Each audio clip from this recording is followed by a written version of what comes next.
menurut ayat Quran dan hadis Nabi itu nanti ada bermacam-macam. Ada orang beriman itu yang dimasukkan surga. Ada orang beriman itu yang dimasukkan ke dalam surga. Ada orang beriman itu yang disebut penduduk surga. Kenapa lain-lain, Pak? Karena waktu di dunia amalannya juga lain-lain. Ada orang beriman yang masuk surga. Ini paling murah tiketnya. Mau masuk surga? Kata Nabi begini, ma min abdin qala la ilaha illallah thumma mata ala dhalik illa dakhalal jannah. Kalau seorang hamba sudah mengucap dua kalimat syahadat, dia yakin dengan kebenaran kalimat itu sampai matinya, orang itu akan masuk surga. Abi Dzar yang waktu itu diajak bicara heran, ya Rasul kok gampang betul? Iya. Walaupun orang itu mencuri, iya. Walaupun orang itu berzina, iya. Biar dia mencuri, biar dia berzina, kalau dia sudah mengucap dua kalimat syahadat, dia yakin dengan kebenaran kalimat itu sampai matinya, itu orang akan masuk surga. Jadi masuk surga cukup dua kalimat syahadat, yakin sampai mati, masuk surga.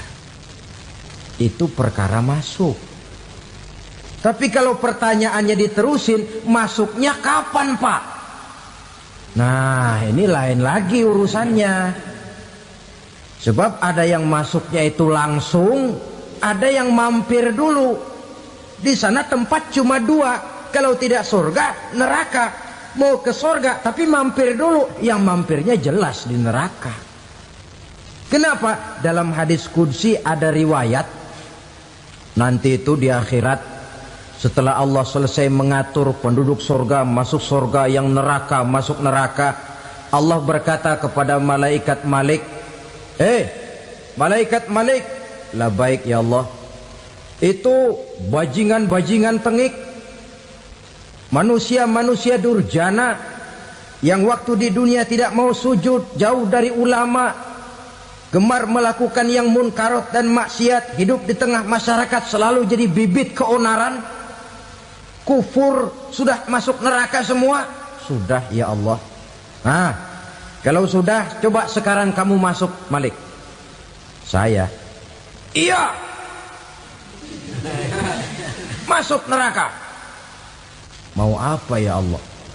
Kata Allah, akhriju minan nar man kana fi qalbihi misqala habatin min khardalin min iman. Kau masuk neraka, cari di dalam neraka orang-orang yang ada imannya walaupun kecil sebesar biji zarah, angkat mereka keluar. Masuk malaikat Malik ke neraka, cari orang yang ada imannya, korek-korek. Ya repot, udah pada gosong. Yang ada imannya diangkat ke atas, yang ada imannya diangkat ke atas, lalu dimandikan di Nahrul Hayat, namanya sungai kehidupan di akhirat nanti. Cakep lagi rupanya, bersih lagi wajahnya, apel di hadapan Allah. Kata Allah, bagaimana mas? Kapok nggak sampean? Kapok ya Allah. Nah, kalau kapok, idhab fadkhulil jannah, pergi masuk surga sana. Berangkat mereka ke surga, ketemu sama teman-temannya yang udah sampai lebih dulu, yang nggak pakai mampir lagi. Terjadi dialog. Kata teman-temannya yang udah pada nyampe duluan, mas, iya, emang baru sampai? Saya baru sampai. Memang mampir di mana dulu mas? Kita sudah lama sampai di surga. Saudara buka surah Al-Muddatsir ayat 34-35. Ma salakakum fis saqar? Kenapa kamu mampir di neraka Saqar? Qalu lam naku minal musallin. Mereka menjawab, kami mampir di neraka Saqar mas, gara-gara dulunya kami waktu di dunia ndak pernah sholat. Ndak pernah sholat? Ndak pernah. Kan rumahnya dekat masjid. Cuma dekat doang mas. Sholat mah enggak saya. Enggak pernah ngasih makan fakir miskin, enggak pernah hadir di majelis taklim, pendeknya enggak pernah melakukan kebajikan, maka saya pun mampir di neraka sakor. Untung betul saya punya iman mas sedikit. Waktu hidup di dunia dulu saya pernah mengucap 2 kalimat syahadat, sekali-kalinya waktu mau kawin. Masya Allah. Untung saja kawin, kalau nggak kawin polos.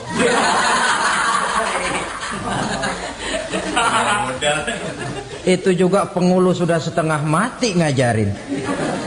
Asyhadu alla, asyaduaan, asyaduaan.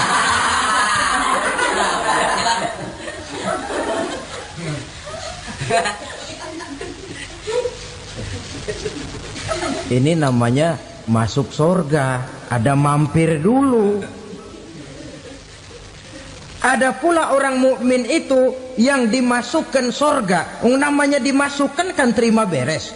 Saya masuk ke rumah, jalan sendiri, cari tempat sendiri. Saya dimasukkan ke dalam rumah, terima beres. Pokok ada di dalam, itu dimasukkan namanya. Nggak pakai mampir.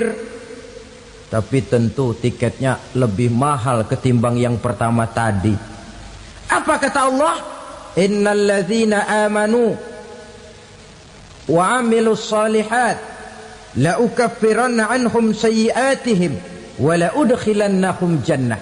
Sesungguhnya orang-orang yang beriman kemudian beramal soleh, kami hapuskan segala dosa dan kesalahannya, kami masukkan mereka ke dalam surga.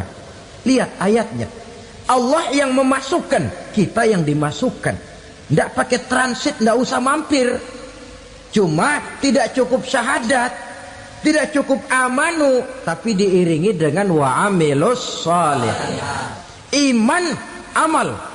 Tidak cukup syahadat, lalu dibuktikan dia sholat, dia zakat, puasa, lalu dia melakukan berbagai macam kebajikan. Ini yang menyebabkan dia tidak pakai mampir di tempat yang bernama sakor. Lalu ada pula orang mukmin itu yang disebut penduduk sorga. Wah, ini sudah VIP ini. Ashabul jannah, penduduk sorga. Siapa mereka? Kata Allah, innal ladzina amanu summa istaqamu fala khaufun alaihim wala hum yahzanun ulaika ashabul jannah hum fiha khalidun. Sesungguhnya orang-orang yang beriman lalu istiqamah, tetap dalam melaksanakan perintah Allah, tidak goyah, tidak labil tapi stabil, istiqamah, mereka tidak takut dan tidak bersedih hati. Merekalah penduduk sorga. Iman, istiqamah. Tidak punya duit, sembayang. Banyak duit, sembayang. Miskin, sembayang. Kaya, tetap sembahyang, istiqomah. Kadang orang kalau susah rajin ke masjid, banyak duitnya ngelihat masjid melengos. Waktu miskin hamba Allah, setelah kaya jadi hamba harta. Bergeser, tidak ada nilai istiqomahnya. Saudara-saudara, dengan begitu penduduk neraka itu dua. Ada penduduk permanen, ada penduduk yang semi permanen. Yang semi permanen orang-orang beriman yang mempunyai dosa besar. Mereka masuk ke neraka untuk menerima azab sesuai dengan dosanya.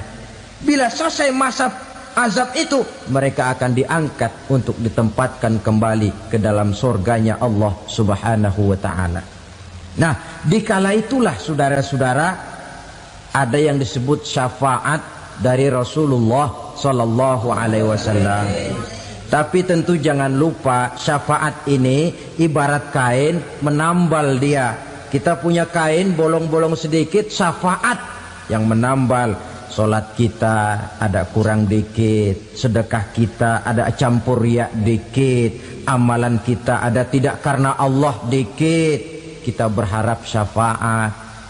Jadi biarlah kain masih bolong-bolong, yang penting punya kain. Tapi kalau kainnya tidak ada, yang ditambal apanya? Sholat tidak, puasa tidak, zakat tidak, berharap syafaat saja. Ya, terlalu berlebihan itu. Saudara hadirin yang saya hormati, apabila selesai proses penghisaban, proses penghitungan, maka dikala itulah manusia terbagi dalam dua kelompok besar. Fariqun fil jannah wa fariqun fis sa'ir. Sekelompok orang-orang beruntung yang masuk ke dalam surga, dan sekelompok lagi masuk ke dalam neraka. Ibu-ibu, saudara-saudara kaum muslimin rahimakumullah, pada pertemuan yang lalu sudah saya jelaskan bahwa hidup selalu berakhir dengan kematian. Apabila datang kematian menimpa seseorang, datanglah kiamat baginya. Itu yang disebut dengan kiamat kecil. Hakikatnya mati adalah perpindahan dari kehidupan di dunia ini menuju kehidupan di alam barzakh. Menunggu kita di alam barzakh sampai datangnya saat kiamat. Entah 10 tahun, entah 100 tahun, entah 1000 tahun, hanya Allah saja yang maha tahu. Adapun orang-orang beriman yang melakukan amal kebajikan dalam kehidupan di dunia ini, masa penantian yang lama di alam barzakh buat mereka sebentar saja. Tetapi bagi orang-orang kafir yang ingkar, yang tidak beriman kepada Allah, yang hidup di dunia cuma menumpuk-numpuk dosa, tentu penantian di alam barzakh akan merupakan waktu yang sangat lama. Bukankah dalam kehidupan kita waktu itu memang relatif? Contoh misalnya, bagi pemuda-pemudi yang sedang duduk asyik memadu cinta, waktu 4-5 jam saja rasanya cuma 4-5 menit. Tenggelam oleh keasikan. Tapi buat orang yang berbaring di rumah sakit, meratap di balik-balik apa itu tembok derita kata lagu, di balik dinding-dinding penjara, sehari bagai seminggu, seminggu rasa sebulan, sebulan boleh jadi rasa setahun. Penantian yang sangat lama. Kapan kiamat itu akan datang? Ini rahasia Allah. Jangankan kita yang orang awam, baginda Nabi sendiri tidak diberitahu oleh Allah kapan kiamat itu akan terjadi. Tetapi sungguh pun demikian, banyak hadis-hadis yang menjelaskan ciri atau tanda-tanda datangnya kiamat. Nah, kalau sudah bicara soal tanda, tanda kiamat itu ada dua. Pertama yang disebut alamatus sughra, tanda-tanda kecil. Ini waktunya masih ada tenggang. Ada yang dinamakan alamatul kubra, tanda-tanda besar. Artinya kiamat sudah diambang pintu.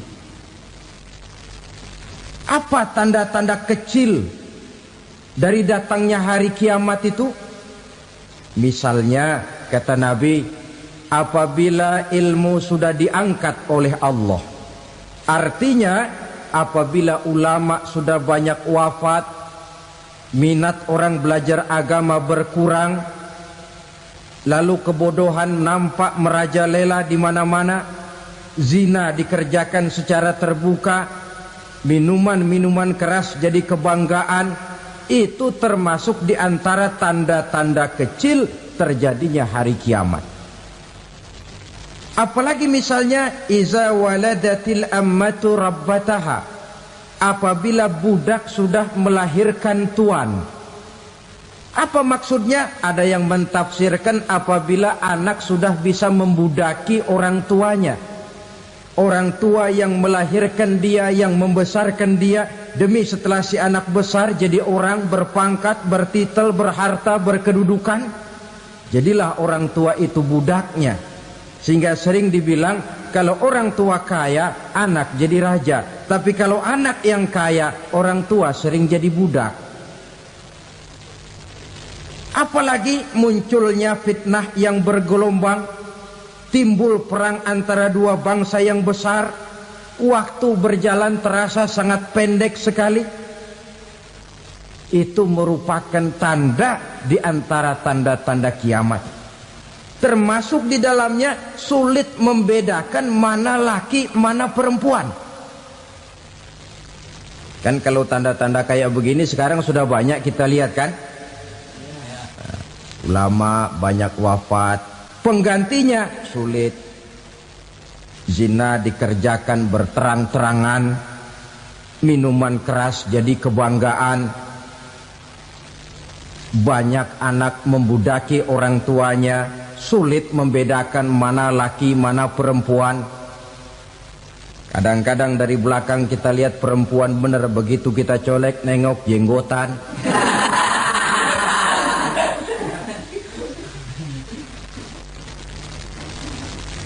Ini termasuk tanda-tanda kecil, masih ada tenggang sampai akan terjadinya kiamat itu. Nah, yang dimaksud dengan tanda-tanda besar, ini tanda besar artinya kiamat sudah di ambang pintu. Pertama, matahari terbit dari sebelah barat. Apabila matahari sudah terbit dari arah sebelah barat, tertutuplah sudah pintu taubat. Bersabda Nabi kita, la taqumus sa'atu hatta tatlu'a syamsu min maghribiha. Tidak akan datang hari kiamat sampai matahari terbit dari arah sebelah barat. Fa iza tala'at, manakala matahari telah terbit dari arah sebelah barat, wara'ahan nasu, manusia banyak menyaksikan itu, amanu ajma'un, mereka pun lalu beriman. Yang tadinya kafir, yang tadinya ingkar, yang tadinya membangkang, setelah melihat matahari terbit dari sebelah barat, buru-buru beriman, berlomba-lomba mengucap dua kalimat syahadat. Tapi apa yang terjadi? Kata Nabi, wadzalika hina la yanfa'u nafsan imanuha lam takun amanat min qabl. Hari itu adalah hari yang iman sudah tidak berguna lagi bagi seseorang apabila sebelumnya memang dia tidak pernah beriman. Au kasabat fi imaniha khaira, atau beriman tetapi tidak pernah melakukan kebajikan di dalam keimanannya itu. Hari yang sudah kasib, hari yang sudah terlambat, beriman tidak akan ada gunanya lagi. Ini pelajaran buat kita. Sebelum sang surya terbit dari sebelah barat, sebelum nafas sampai di tenggorokan, artinya pintu taubat masih terbuka. Kalau dua hal itu sudah terwujud, nafas sudah sampai di kerongkongan atau matahari sudah terbit dari arah sebelah barat, tertutuplah sudah pintu taubat. Tak ada lagi gunanya pangkat, jabatan, harta, bahkan beriman pun dalam suasana macam itu too late, kata orang Kulon. Sudah terlambat. Matahari terbit dari arah sebelah barat, itu tanda besar, artinya kiamat sudah di ambang pintu. Lalu apalagi tanda besar? Munculnya Dajjal. Dajjal artinya pendusta-pendusta yang menyesatkan manusia. Ada dua macam Dajjal, saudara. Ada Dajjal kecil. Ini Dajjal kelas teri. Kalau ini sejak zaman Rasulullah sudah ada itu. Tiap zaman ada.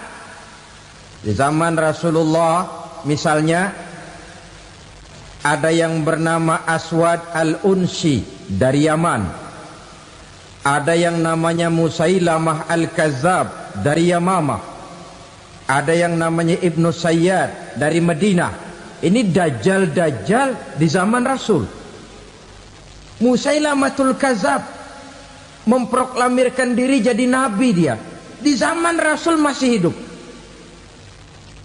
Ini dajjal zaman Nabi. Di zaman sahabat muncul dajjal-dajjal. Di zaman kita sekarang ini dajjal-dajjal pun gentayangan. Dajjal-dajjal kelas teri. Kerjanya mendustakan manusia, menyesatkan manusia, memalingkan manusia dari jalan yang benar dan diridhoi oleh Allah Subhanahu wa taala. Adapun yang merupakan tanda besar dari datangnya kiamat, dajjal-dajjal kelas kakap. Pembohong-pembohong besar yang menyesatkan masyarakat manusia berpaling dari jalan Allah mengikuti jalan mereka. Apa sih ciri dajjal itu? Kata Nabi dalam hadis Bukhari Muslim, innad dajjala, sesungguhnya yang namanya dajjal itu yakhruju, satu saat akan muncul mendekati hari kiamat. Wa inna ma'ahu ma'an, si dajjal ini membawa air, wa naran, dan juga membawa api. Dua simbol. Di tangan yang satu dia bawa air, di tangan yang satu dia bawa api. Wa ammal ladzi yarahu an-nasu ma'an fanarun, adapun yang orang banyak lihat air, hakikatnya adalah api. Yang dilihat api, hakikatnya adalah air. Oleh sebab itu, kalau api yang ditawarkan, ambillah air. Kalau air yang ditawarkan, pilihlah api. Maksudnya apa ini? Ini bahasa simbol, saudara-saudara. Dajjal bicaranya seolah-olah untuk kepentingan manusia. Menawarkan surga. Surga yang dia tawarkan hakikatnya neraka. Hai manusia, kalau kau mau bahagia, jangan dekat-dekat dengan agama. Solat itu tidak efektif dan efisien, tidak produktif dari segi ekonomi itu. Menghadiri majelis taklim cuma buang-buang waktu. Tahajud, tasbih, tahlil, baca Quran, apa itu? Pekerjaan mubazir saja. Hidup ini cuma sekali, masa yang cuma sekali, manfaatkan dengan sebaik-baiknya. Mumpung, dibawanya sifat mumpung tetapi dalam pengertian yang sangat negatif. Bicaranya seolah-olah untuk kepentingan manusia, tetapi sebenarnya menjerumuskan manusia. Menawarkan air, tapi sebenarnya api. Menawarkan api, tapi hakikatnya air. Buat apa kamu sholat? Buat apa kamu bayar zakat? Buat apa kamu puasa? Surga yang dicanangkan dajjal, hakikatnya neraka. Neraka yang digambarkan dajjal, pada dasarnya adalah surga. Jadi memutarbalikkan fakta itu kerjaan dajjal. Yang hak jadi batil, yang batil dibilang hak, yang benar jadi salah, yang salah malah jadi benar. Tuntunan disuruh jadi tontonan, tontonan malah menjadi tuntunan. Itu pekerjaan dajjal profesinya. Zamannya Nabi Adam, dajjalnya kan iblis. Betul? Betul. Apa sih gang kerayuan iblis itu? Allah setelah menciptakan Nabi Adam kan bilang, Adam, kau dan istrimu Hawa tinggal di surga ini. Seluruh fasilitas yang ada di surga persilahkan kau nikmati. Satu yang tidak boleh, jangan coba-coba dekati pohon khuldi. Dekat saja jangan, apalagi sampai memetiknya. Datang dajjal yang namanya iblis ini. Adam, kamu tahu nggak kenapa tidak boleh makan buah khuldi? Ya nggak tahu, pokoknya saya dilarang. Bodoh kamu Dam. Khuldun artinya kekal. Kalau kamu makan itu buah, kau akan kekal di surga buat selamanya. Allah tidak kepengen, maka dilarang kamu makan buah khuldi. Kalau kau ingin kekal di surga Adam, makan saja. Saya bicara begini ini untuk kepentingan kamu Adam. Ini kan ciri-ciri Dajjal. Bicaranya sih seolah-olah untuk kepentingan Nabi Adam, hakikat sebenarnya menjerumuskan Nabi Adam supaya ingkar dan melanggar larangan dari Allah Subhanahu wa ta'ala. Jadi setelah muncul Dajjal, timbul kekacauan-kekacauan di masyarakat. Banyak yang terpengaruh, terpedaya dan terpesona. Termasuk mereka yang memproklamirkan diri jadi nabi, mereka yang memproklamirkan diri jadi rasul di zaman sesudah Rasulullah wafat. Itu adalah Dajjal. Maka saya ingatkan, kalau di zaman kita sekarang ini ada orang ngaku jadi nabi, ada orang ngaku jadi rasul, biar bahasa Arabnya kental, Quran hafal, hadis ribuan hadis hafal, biar pakai serban sampai menyengser ke tanah, bahasa Arabnya fasih, tapi dia mengaku jadi nabi, jadi rasul, kita umat Islam wajib tidak percaya. Wajib untuk tidak percaya. Itulah Dajjal zaman kita sekarang ini. Tidak mustahil mereka datang mempengaruhi orang awam supaya berpaling dari Rasulullah, mengikuti mereka. Nah, di akhir zaman nanti, mendekati hari kiamat, Dajjal ini muncul. Dajjal kelas kakap, menyesatkan masyarakat manusia untuk berpaling dari Islam, mengikuti seruan mereka. Apalagi di antara datangnya kiamat itu, tanda yang besar itu, turunnya Nabiullah Isa Al-Masih, putra Maryam. Menurut berbagai hadis yang sahih, Nabi Isa Al-Masih nanti akan turun lagi. Tidak membawa risalah yang baru, tapi meluruskan risalah Islam ini yang telah banyak ditinggalkan oleh masyarakat.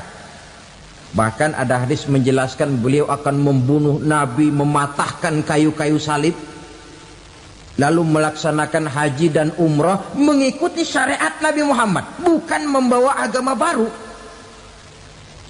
Menjadi semacam mujaddid, reformer, menyelamatkan manusia dari bisikan Dajjal. Bahkan ada riwayat yang menjelaskan bahwa Nabi Isa berhasil mengalahkan Dajjal, mengembalikan masyarakat manusia kembali kepada ajaran Islam yang datang dari Allah, dibawa oleh Rasulullah Sallallahu Alaihi Wasallam. Dengan kata lain, turunnya Nabi Isa bukan sebagai Nabi dan Rasul baru, tetapi mengikuti syariat Nabi kita Muhammad Sallallahu Alaihi Wasallam. Saudara hadirin, ibu-ibu hadirat yang saya hormati, kemudian apalagi di antara tanda-tanda besar akan datangnya kiamat itu? Keluarnya asap atau awan. Kata Nabi, inna min asyrati sa'ah dukhanan yamla'u ma bainal masyriqi wal maghrib. Di antara tanda-tanda kiamat, munculnya awan antara langit dan bumi. Ini pun diperkuat dalam surah Ad-Dukhan ayat 10. Fartaqib yauma ta'tis sama bidukhanin mubin fayughshan nas hadza azabun alim. Bagi orang-orang yang beriman, mereka biasa-biasa saja. Tapi bagi orang kufur, datangnya asap dan awan ini merupakan azab yang kelewat pedih. Barangkali sedikit mendekati gambaran tentang azab yang pedih ini, saya ingatkan alam pikiran kita kepada peristiwa yang belum lama terjadi. Pernah dengar berita bocornya reaktor nuklir di Chernobyl, Uni Soviet? Pernah dengar? Nah, bocornya reaktor nuklir di Chernobyl yang mengakibatkan ratusan bahkan sangat mungkin ribuan nyawa. Cuma satu reaktor. Bagaimana kalau seluruh cadangan nuklir yang dimiliki oleh para negara adikuasa ini diledakkan? Bahkan yang konon menurut catatan cadangan nuklir yang dimiliki bersama oleh Amerika dan Rusia sekarang ini sudah sanggup memusnahkan 6 miliar manusia, 1,5 kali lebih banyak dari jumlah manusia yang nongkrong di permukaan bumi ini. Saudara-saudara hadirin yang saya hormati, lalu saat mendekati hari kiamat, apalagi tandanya? Setelah Nabi Isa wafat, pada saat turunnya yang kedua kali,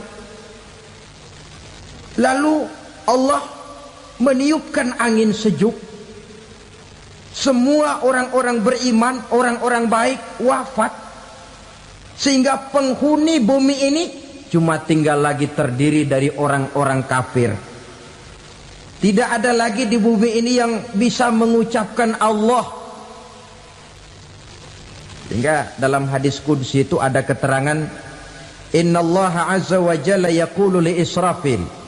Allah pernah pesan kepada malaikat Israfil, kata Allah, Israfil, idza sami'ta qailan yaqul Allah Allah fa akhirin nafakh 40 sanatan ikraman liqailiha. Hai Israfil, apabila kau dengar di permukaan bumi masih banyak orang yang mengucapkan Allah Allah, maka tunda sangkakala kiamat itu 40 tahun. Untuk apa? Ikraman liqailiha, menghormati orang yang mengucapkan Allah Allah itu. Wah, jadi karena sekarang masih banyak yang mengucapkan Allah, besar hatilah kita, masih jauh kiamat itu. Tapi jangan lupa, kiamat pribadi, kiamat kecil itu yang nggak kita sangka-sangka. Ajal datang mencabut nyawa, itu kiamat pribadi, dan itu yang pasti kita hadapi, dan itu yang membuat kita tidak boleh bersikap main-main di dalam kehidupan sekarang ini. Saudara hadirin yang saya hormati, tidak ada lagi orang-orang muslim. Seluruh penduduk dunia ini kafir. Lalu terciptalah struktur sosial yang berlandaskan prinsip hidup semau gue. Bakal terjadilah prinsip di mana yang kaya menyantap yang miskin, yang kuat menindas yang lemah. Hidup sudah bagaikan di rimba belantara, berlaku hukum rimba. Siapa yang kuat dia yang menang, siapa yang lemah menjadi mangsa. Timbul kekacauan, maksiat merajalela, munkarat menjadi-jadi, sehingga isi bumi ini penuh dengan segala macam perbuatan dosa. Tidak ada perlunya lagi alam diperpanjang temponya. Datang saat yang sudah dijanjikan oleh Allah Azza wa Jalla, maka terjadilah yang disebut kiamat kubra, kiamat besar, kiamat ancur-ancuran. Bagaimana kejadian ini dimulai?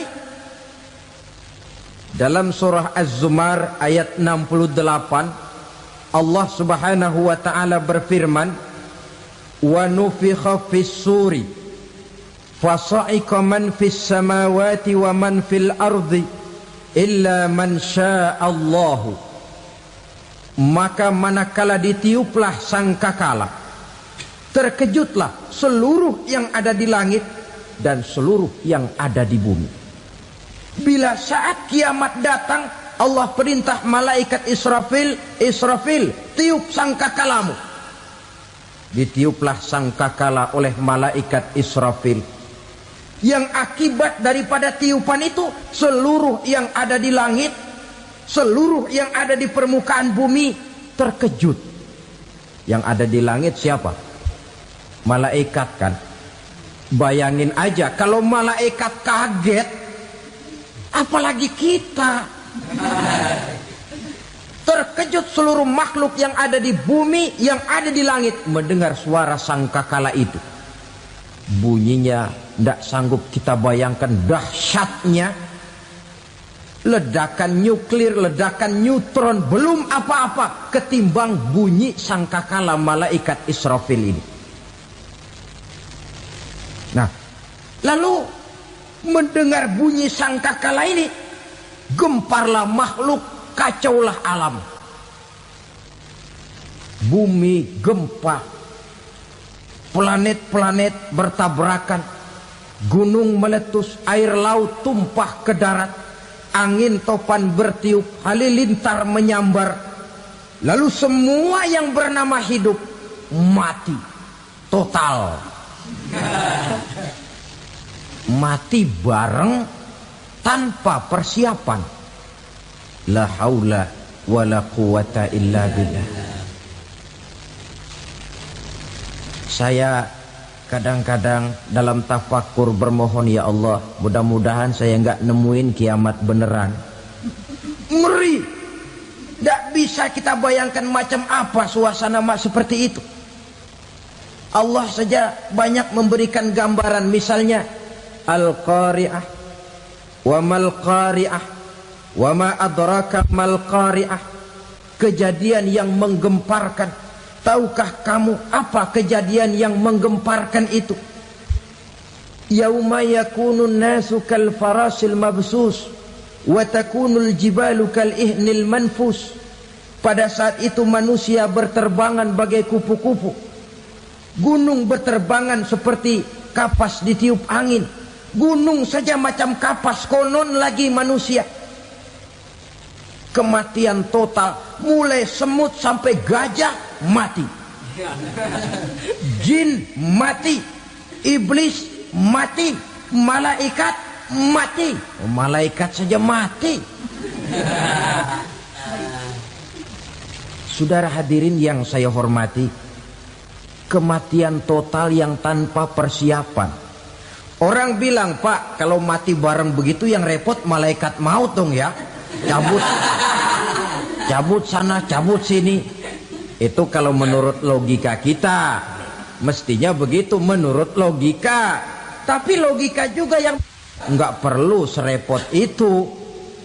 Sebab untuk mematikan listrik di wilayah DKI, di wilayah Jakarta, nggak perlu tiap rumah didatengin, matiin, ya lama.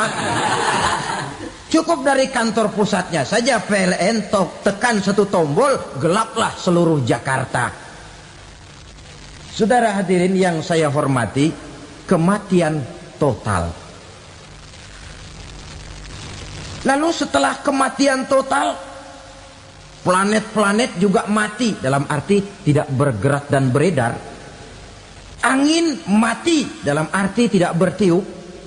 Air mati, dalam arti tidak ada riak gelombang. Pokoknya semua mati. Kullu nafsin za'iqatul maut. Semua yang bernafas mati. Dalam ayat lain, kullu man 'alaiha fan. Semua yang ada di permukaan bumi fana. Yang kekal cuma Allah Subhanahu wa ta'ala. Yang paling belakang mati malaikat maut dan malaikat Israfil. Tapi mati juga sesuai dengan janji Allah. 10 lamanya.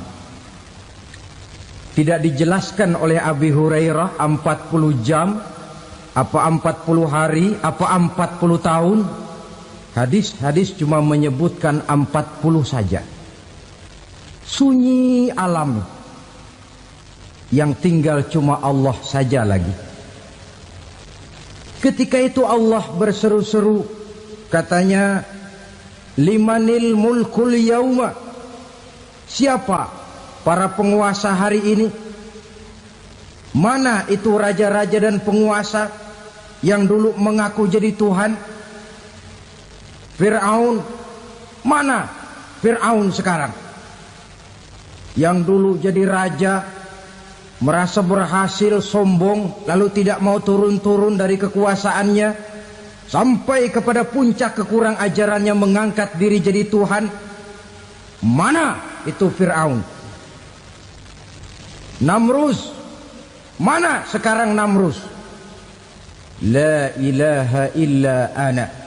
Ternyata tidak ada Tuhan lain selain daripada aku, kata Allah.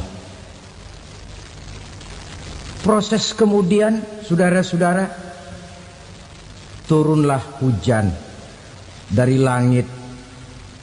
40 lamanya hujan itu. Tidak jelas juga 40 jam apa 40 hari. Setelah air turun membasahi, datanglah tiupan sangkakala yang kedua. Semua yang bernama mati bangkit dari kuburnya masing-masing. Ini yang disebut Yaumul Ba'thi, hari kebangkitan. Allahu Akbar. Pada saat kita bangkit dari kubur kita masing-masing, kumpul di padang mahsyar namanya. Bayangin aja, saya sendiri nggak sanggup bayangin. Manusia sejak zaman Adam sampai zaman kiamat kumpul bareng di tempat sama. Berapa banyaknya itu?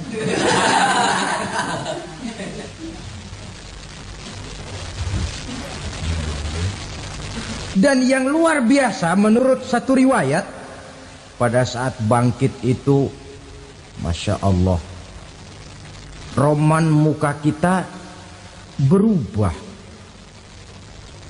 disesuaikan dengan amalan kita waktu di dunia ini. Barang siapa yang waktu di dunia amalannya itu amalan tikus, di akhirat nanti dia bangkit dari kubur, mukanya seperti muka tikus. Gagah betul badannya, tapi mukanya seperti tikus. Kenapa? Amalannya waktu di dunia seperti amalan tikus.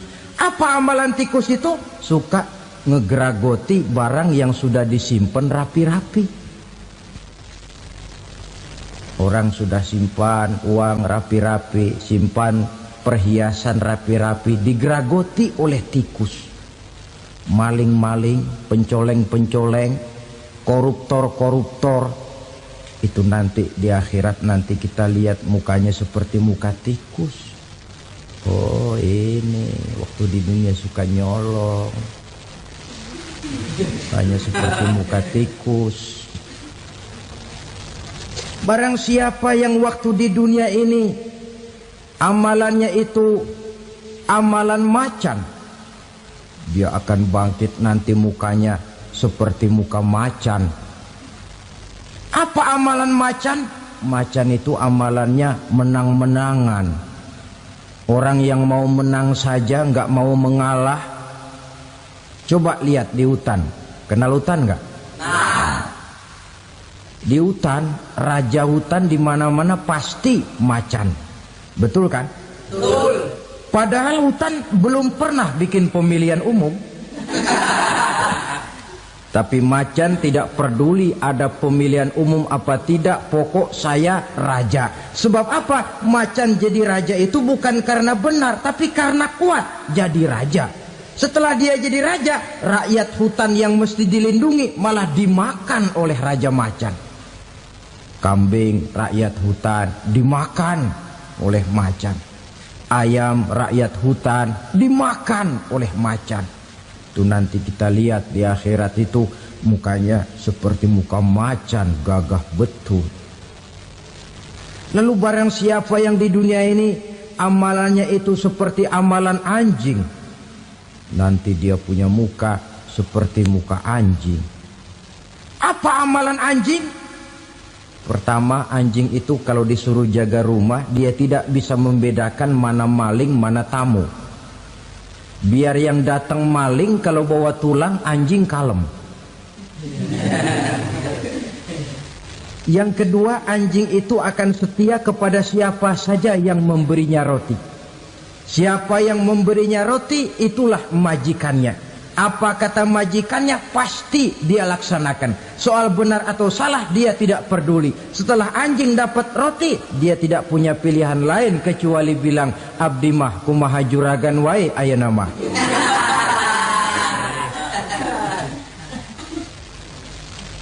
Saudara hadirin yang saya hormati,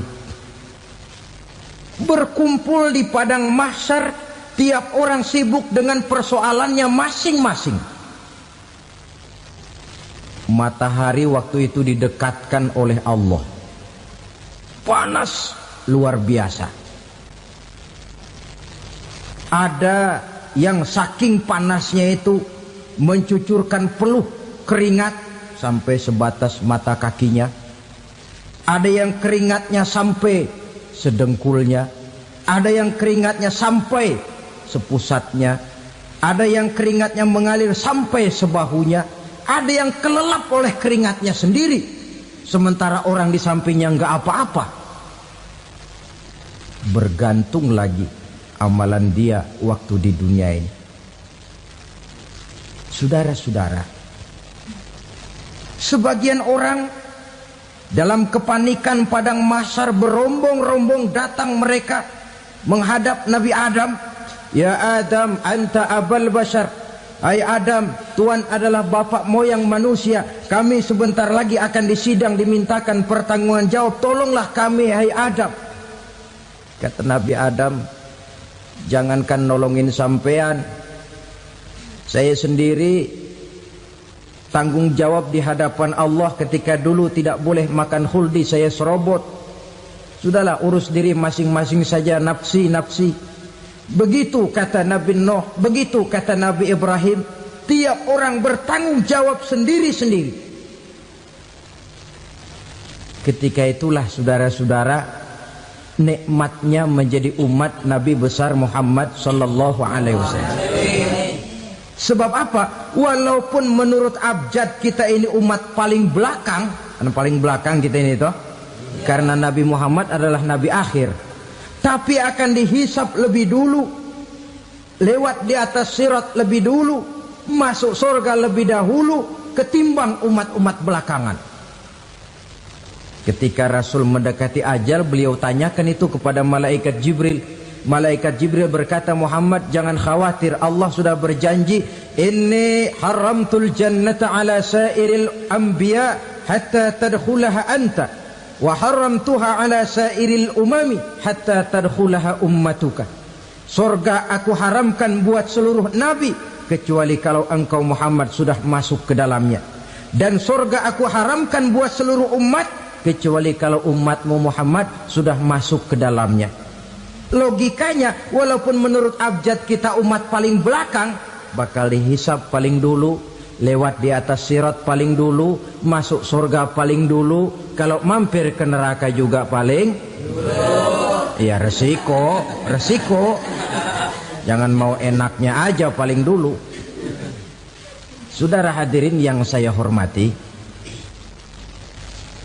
setelah masa kebangkitan itu jangan dikira begitu bangkit langsung diperiksa.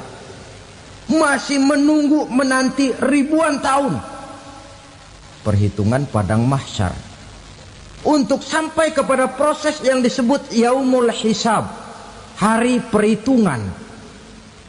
Seorang demi seorang bakal dipanggil. Bayangkan saja, kita se-RT saja di absen, kadang-kadang perlu waktu lama.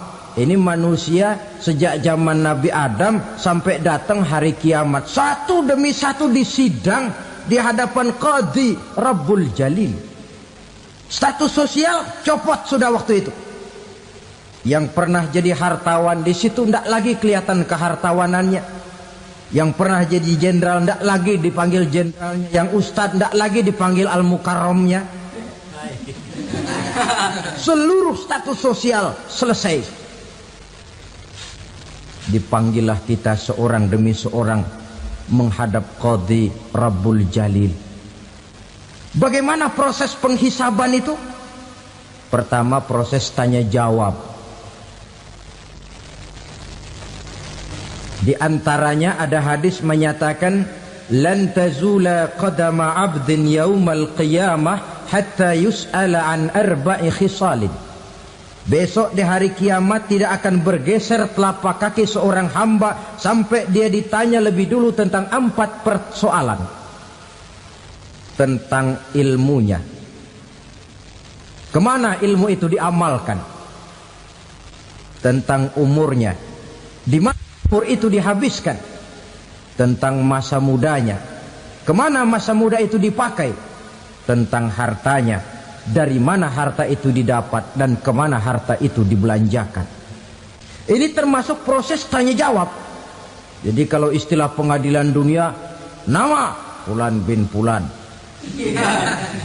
Kamu waktu di dunia diberikan umur panjang untuk apa? Pernah mengalami masa muda, kemana kau habiskan masa remajamu? Kau diamanahkan ilmu, dengan apa ilmumu kau amalkan? Kau diberikan harta, dari mana harta kau dapat, kemana kau belanjakan? Tak seorang pun yang bisa mungkir. Sebab apa? Dikala itu yang menjadi saksi bukan orang. Yang menjadi saksi adalah seluruh anggota badan kita. Tangan bicara, kaki jadi saksi terhadap seluruh amalan yang pernah kita kerjakan pada saat kehidupan di alam dunia ini. Selesai proses tanya jawab, lalu diperlihatkan buku catatan kita waktu hidup di dunia ini. Jangan lupa Allah itu menyiapkan 2 superkomputer kepada kita. Sebelah ditempelin sebelah kanan, yang sebelah tempelin di sebelah kiri. Komputer itu namanya Raqib dan Atid.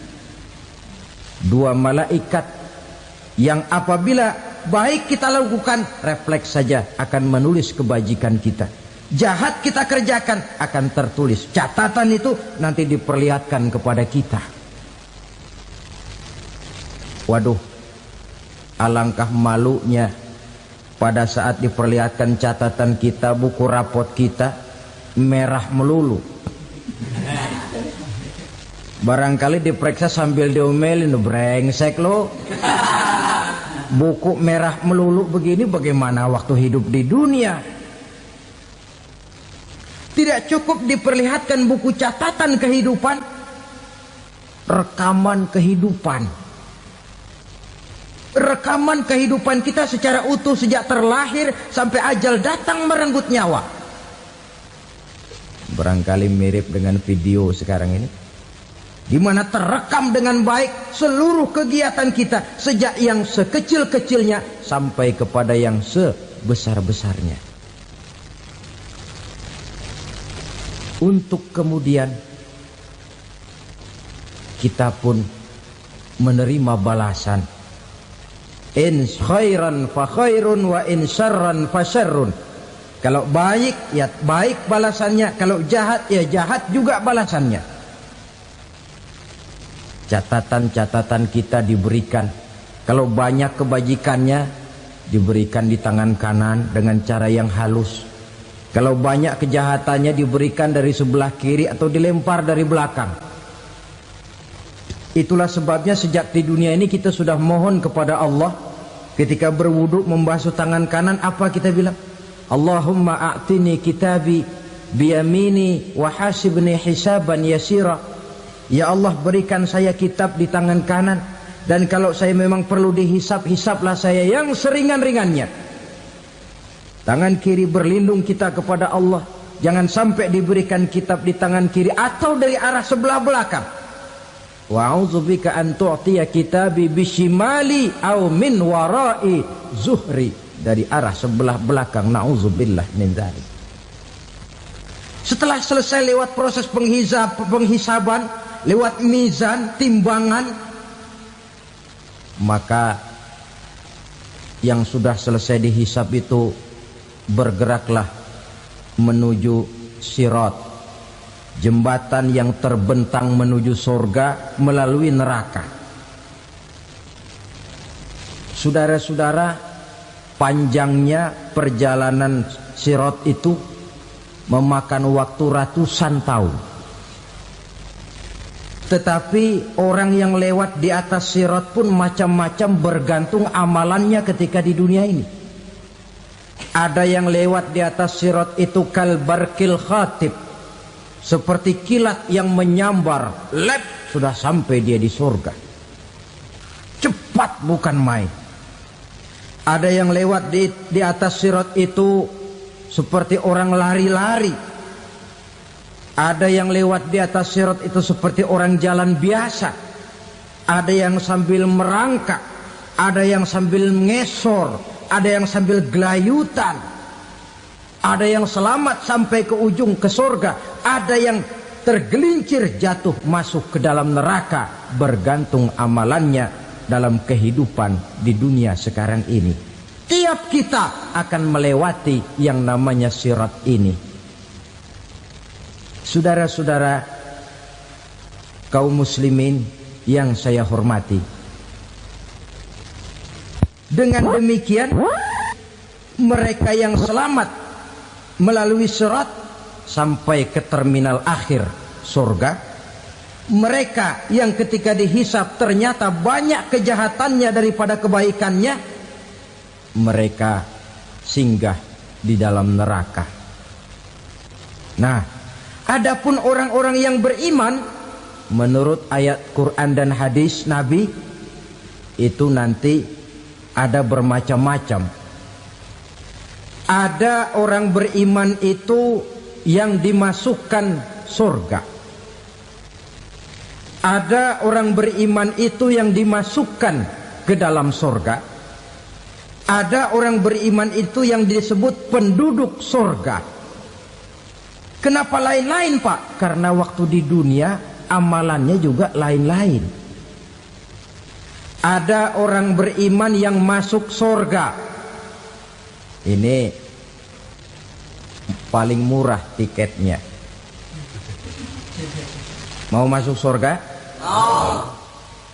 Kata Nabi begini, ma min abdin qala la ilaha illallah thumma mata ala dhalik illa dakhalal jannah. Kalau seorang hamba sudah mengucap dua kalimat syahadat, dia yakin dengan kebenaran kalimat itu sampai matinya, orang itu akan masuk surga. Abi Dzar yang waktu itu diajak bicara heran, ya Rasul kok gampang betul? Iya. Walaupun orang itu mencuri, iya. Walaupun orang itu berzina, iya. Biar dia mencuri, biar dia berzina, kalau dia sudah mengucap dua kalimat syahadat, dia yakin dengan kebenaran kalimat itu sampai matinya, itu orang akan masuk surga. Jadi masuk surga cukup dua kalimat syahadat, yakin sampai mati, masuk surga. Itu perkara masuk. Tapi kalau pertanyaannya diterusin, masuknya kapan, Pak? Nah, ini lain lagi urusannya. Sebab ada yang masuknya itu langsung, ada yang mampir dulu. Di sana tempat cuma dua, kalau tidak surga, neraka. Mau ke surga tapi mampir dulu, yang mampirnya jelas di neraka. Kenapa? Dalam hadis qudsi ada riwayat, nanti itu di akhirat, setelah Allah selesai mengatur penduduk surga masuk surga, yang neraka masuk neraka, Allah berkata kepada malaikat Malik, malaikat Malik, labaik ya Allah, itu bajingan-bajingan tengik, manusia-manusia durjana yang waktu di dunia tidak mau sujud, jauh dari ulama, gemar melakukan yang munkarat dan maksiat, hidup di tengah masyarakat selalu jadi bibit keonaran, kufur, sudah masuk neraka semua. Sudah ya Allah. Nah, kalau sudah, coba sekarang kamu masuk, Malik. Saya, iya, masuk neraka. Mau apa ya Allah? Kata Allah, akhriju minan nar man kana fi qalbihi misqala habatin min khardalin min iman. Kau masuk neraka, cari di dalam neraka orang-orang yang ada imannya walaupun kecil sebesar biji zarah, angkat mereka keluar. Masuk malaikat Malik ke neraka, cari orang yang ada imannya, korek-korek. Ya repot, udah pada gosong. Yang ada imannya diangkat ke atas, yang ada imannya diangkat ke atas, lalu dimandikan di Nahrul Hayat, namanya sungai kehidupan di akhirat nanti. Cakep lagi rupanya, bersih lagi wajahnya, apel di hadapan Allah. Kata Allah, bagaimana mas? Kapok nggak sampean? Kapok ya Allah. Nah, kalau kapok, idhab fadkhulil jannah, pergi masuk surga sana. Berangkat mereka ke surga. ketemu sama teman-temannya yang udah sampai lebih dulu, yang nggak pakai mampir lagi. Terjadi dialog. Kata teman-temannya yang udah pada nyampe duluan, Mas, iya, emang baru sampai? Saya baru sampai. Memang mampir di mana dulu, Mas? Kita sudah lama sampai di surga. Saudara buka surah Al-Muddatsir ayat 34-35. Ma salakakum fis saqar? Kenapa kamu mampir di neraka Saqar? Qalu lam naku minal musallin. Mereka menjawab, kami mampir di neraka Saqar, Mas, gara-gara dulunya kami waktu di dunia tidak pernah sholat. Tidak pernah sholat? Tidak pernah. Kan rumahnya dekat masjid, cuma dekat doang, Mas. Sholat mah enggak saya. Enggak pernah ngasih makan fakir miskin, enggak pernah hadir di majelis taklim, pendeknya enggak pernah melakukan kebajikan, maka saya pun mampir di neraka Saqar. Untung betul saya punya iman, Mas, sedikit. Waktu hidup di dunia dulu saya pernah mengucap 2 kalimat syahadat. Sekali-kalinya waktu mau kawin. Masya Allah. Untung saja kawin. Kalau nggak kawin polos.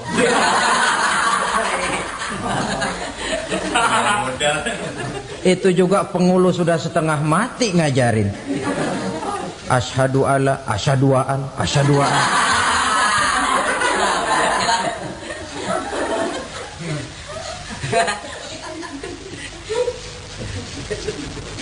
Ini namanya masuk surga, ada mampir dulu. Ada pula orang mukmin itu yang dimasukkan surga. Namanya dimasukkan kan terima beres. Saya masuk ke rumah, jalan sendiri, cari tempat sendiri. Saya dimasukkan ke dalam rumah, terima beres, pokok ada di dalam, itu dimasukkan namanya. Nggak pakai mampir. Tapi tentu tiketnya lebih mahal ketimbang yang pertama tadi. Apa kata Allah? Innal ladzina amanu wa amilus salihat la ukaffiranna anhum sayyi'atihim wa la udkhilannahum jannah. Sesungguhnya orang-orang yang beriman kemudian beramal soleh, kami hapuskan segala dosa dan kesalahannya, kami masukkan mereka ke dalam surga. Lihat ayatnya. Allah yang memasukkan, kita yang dimasukkan. Tidak pakai transit, tidak usah mampir.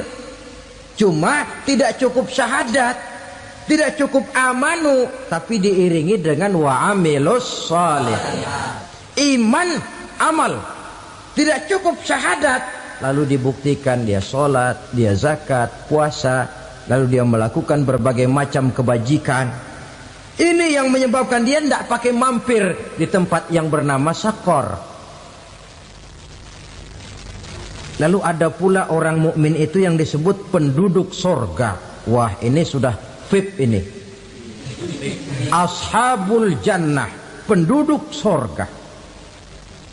Siapa mereka? Kata Allah, innal ladzina amanu summa istaqamu fala khaufun 'alaihim wala hum yahzanun ulaika ashabul jannah hum fiha khalidun. Sesungguhnya orang-orang yang beriman lalu istiqamah, tetap dalam melaksanakan perintah Allah, tidak goyang, tidak labil tapi stabil, istiqamah, mereka tidak takut dan tidak bersedih hati. Merekalah penduduk surga. Iman, istiqamah. Tidak punya duit, sembayang. Banyak duit, sembayang. Miskin, sembayang. Kaya, tetap sembahyang, istiqomah. Kadang orang kalau susah rajin ke masjid, banyak duitnya ngelihat masjid melengos. Waktu miskin hamba Allah, setelah kaya jadi hamba harta. Bergeser, tidak ada nilai istiqomahnya. Saudara-saudara, dengan begitu penduduk neraka itu dua. Ada penduduk permanen, ada penduduk yang semi permanen. Yang semi permanen orang-orang beriman yang mempunyai dosa besar. Mereka masuk ke neraka untuk menerima azab sesuai dengan dosanya. Bila selesai masa azab itu, mereka akan diangkat untuk ditempatkan kembali ke dalam surganya Allah Subhanahu wa ta'ala.